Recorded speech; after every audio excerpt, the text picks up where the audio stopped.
पूजा पाठ करने वाली हो और कुटुंब को सुख देने वाली हो और रोज आलस्य रहित सुख देने वाली और नित्य मेरे वचन को मानने वाली तथा मेरे माता पिता की सेवा करने वाली और मेरी बहन से प्रेम करने वाली।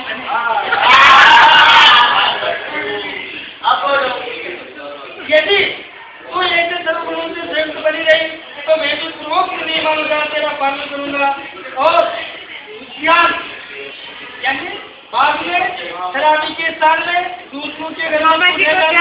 और पर पुरुष को ध्यान नहीं और गाना आदमी इत्यादि निंदित कर्मों को नहीं करना, मेरे चित्त के अनुकूल चित्त रखना और सदा मेरी ही आज्ञा का पालन करना और पति और क्रम में दृढ़ रहना। इन सारी बातों में यदि तू पूरा करेगी तो मैं भी अपने वाक्य पर दृढ़ रहूंगा और इससे सुख शांति बनी